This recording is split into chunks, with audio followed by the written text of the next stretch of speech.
सुभाष चंद्र बोस भारतीय स्वतंत्रता संग्राम के उन महान क्रांतिकारियों में से एक थे, जिन्होंने अपने साहस, दृढ़ निश्चय और देशभक्ति से इतिहास में अमिट छाप छोड़ी। उन्हें प्यार से नेताजी कहा जाता है।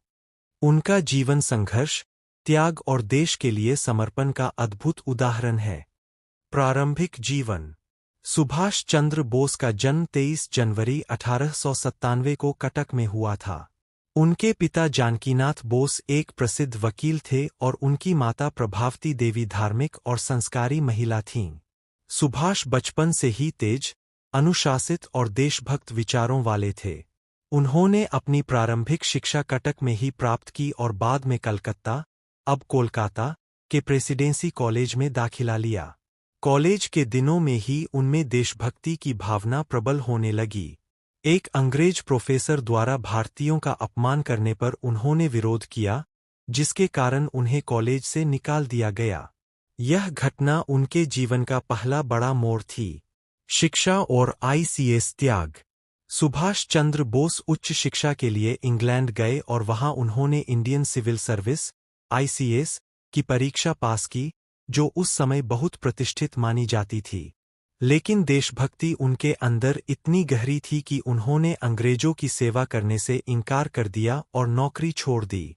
यह निर्णय उनके त्याग और राष्ट्रप्रेम को दर्शाता है। स्वतंत्रता संग्राम में प्रवेश। भारत लौटने के बाद सुभाष चंद्र बोस ने स्वतंत्रता आंदोलन में सक्रिय भाग लेना शुरू किया। वे महात्मा गांधी और जवाहरलाल नेहरू जैसे नेताओं से प्रभावित थे, लेकिन उनकी विचारधारा कुछ अलग थी। जहां गांधीजी अहिंसा और सत्याग्रह के मार्ग पर चलते थे, वहीं सुभाष बोस मानते थे कि स्वतंत्रता के लिए कभी-कभी कठोर कदम भी उठाने पड़ते हैं। उन्होंने कांग्रेस पार्टी में महत्वपूर्ण भूमिका निभाई और 1938 में हरिपुरा अधिवेशन में कांग्रेस के अध्यक्ष बने। 1939 में त्रिपुरी अधिवेशन में भी वे अध्यक्ष चुने गए, लेकिन विचारों में मतभेद के कारण उन्होंने कांग्रेस छोड़ दी और फॉरवर्ड ब्लॉक की स्थापना की। अंग्रेजों के खिलाफ संघर्ष। सुभाष चंद्र बोस को उनके क्रांतिकारी विचारों के कारण अंग्रेज सरकार ने कई बार जेल में डाला। 1941 में उन्होंने एक साहसिक योजना के तहत घर में नजरबंदी से भागकर विदेश जाने का निर्णय लिया। वे भेष बदलकर भारत से निकले और अफगानिस्तान, रूस होते हुए जर्मनी पहुंचे। जर्मनी में उन्होंने हिटलर से मुलाकात की और भारत की स्वतंत्रता के लिए समर्थन मांगा। हालांकि उन्हें वहां पूरी मदद नहीं मिल सकी, लेकिन उन्होंने हार नहीं मानी। आजाद हिंद फौज का गठन। बाद में सुभाष चंद्र बोस जापान पहुंचे, जहां उन्होंने Indian national army, Azad Hind फौज, का नेतृत्व संभाला। इस सेना का उद्देश्य था भारत को अंग्रेजों से मुक्त कराना।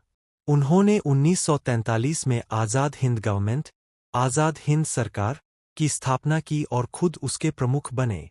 उनका प्रसिद्ध नारा था, तुम मुझे खून दो, मैं तुम्हें आज़ादी दूंगा। इस नारे ने लाखों भारतीयों के दिलों में जोश भर दिया। सैन्य अभियान।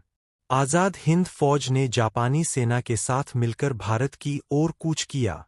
उन्होंने अंडमान और निकोबार द्वीपों को अंग्रेजों से मुक्त कराया और उनका नाम शहीद और स्वराज रखा। उनकी सेना ने असम और मणिपुर तक पहुंचकर अंग्रेजों को कड़ी चुनौती दी।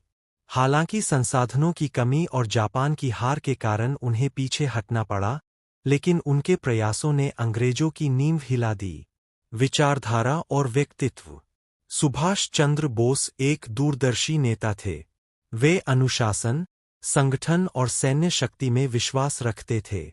उनका मानना था कि स्वतंत्रता केवल मांगने से नहीं, बल्कि संघर्ष और बलिदान से मिलती है। वे धर्मनिरपेक्षता के समर्थक थे और उनकी सेना में हर धर्म और जाति के लोग शामिल थे। उनका लक्ष्य केवल एक था, भारत की पूर्ण स्वतंत्रता। मृत्यु का रहस्य। 18 अगस्त 1945 को सुभाष चंद्र बोस की मृत्यु एक विमान दुर्घटना में होने की खबर आई। यह घटना ताइहोकू प्लेन क्रैश से जुड़ी मानी जाती है। हालांकि उनकी मृत्यु आज भी रहस्य बनी हुई है और कई लोग मानते हैं कि वे जीवित रहे। योगदान और विरासत। सुभाष चंद्र बोस का योगदान भारतीय स्वतंत्रता संग्राम में अत्यंत महत्वपूर्ण है। उन्होंने देशवासियों को यह सिखाया कि आज़ादी के लिए हर संभव प्रयास करना चाहिए। उनकी आज़ाद हिंद फौज ने भारतीय सैनिकों और जनता के मन में अंग्रेजों के खिलाफ विद्रोह की भावना को और मजबूत किया। उनके प्रयासों का असर इतना गहरा था कि ब्रिटिश सरकार को अंततः भारत छोड़ना पड़ा। निष्कर्ष: सुभाष चंद्र बोस का जीवन हमें साहस, त्याग और देशभक्ति का पाठ पढ़ाता है। वे एक ऐसे नेता थे जिन्होंने अपने व्यक्तिगत सुख सुविधाओं को त्याग कर देश के लिए सब कुछ न्योछावर कर दिया। आज भी उनका नाम लेते ही दिल में देशभक्ति की भावना जाग उठती है। उनका जीवन हमें प्रेरणा देता है कि कठिन परिस्थितियों में भी अपने लक्ष्य से पीछे नहीं हटना चाहिए।